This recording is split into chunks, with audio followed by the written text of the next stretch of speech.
In this video I'm going to build a PC in this very old and interesting looking case that I bought for €5.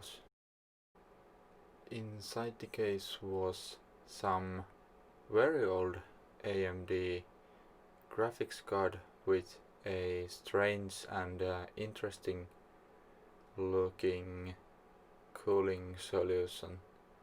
The USB front panel wires are in individual pins, but they are standard. The audio cables though are AC 97 and not HD audio. I'll need to use a motherboard that can support AC 97. The case has a kinda sword on a crest looking thingy which has apparently had both power LED and HDD LED. Those LEDs have been cut off for some reason. I'm going to place one LED light there.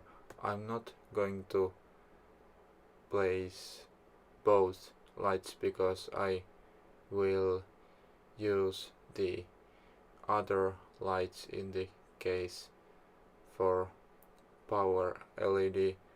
I'll put one LED there by soldering, which will be the HDD LED. I found this LED that I'm using from a Arduino starter kit that I had lying around. There I also found this resistor which needs to be mounted on the plus or voltage side of the LED. After getting the LED soldered, I moved into getting the CPU and motherboard installed. I am using an overclockable Ivy Bridge i5 here and a motherboard which was originally made for Sandy Bridge, so it needed BIOS flash before it worked with the Ivy Bridge CPU. I installed some additional VRAM heatsinks which I got from another motherboard. As a CPU cooler I will use this Snowman cooler from AliExpress, which provides quite a bit of cooling performance for the money. After the CPU cooler I installed the VRM heatsinks. As I said, this one heatsink I took from another motherboard and it needed to be bent a bit to fit this one, and the other heatsinks are Enzo Tech heatsinks. A GPU I installed into this first was a GeForce GTX 760 ASUS 3GB version, and I got this GPU from another PC that I upgraded with an RX 480.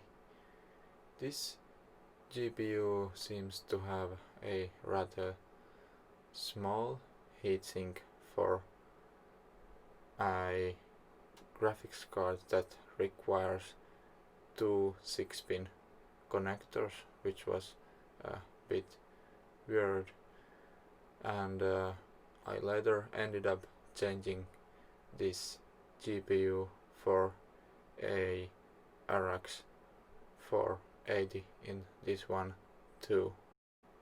I happen to have some of these SD card readers lying around. They are from Fujitsu computers, and they do not have entirely standard USB headers, but when you cut two pins off, you can plug them in a standard USB to header on the motherboard.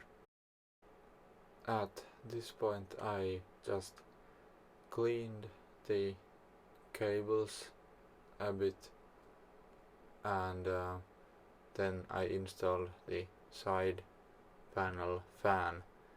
This case came with an 80mm case fan that has red LEDs.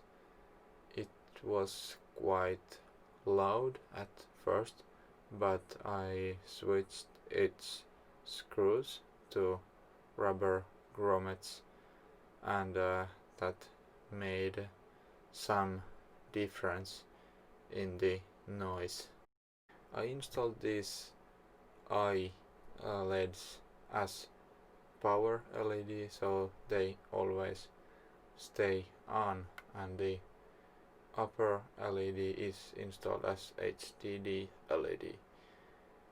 A Firestrike score was kinda low because of the GPU, and this CPU was actually much better than I expected, because the non-overclockable Ivy Bridge i5s have been much worse, but this overclockable one can seemingly beat Haswell non-overclockable i5s.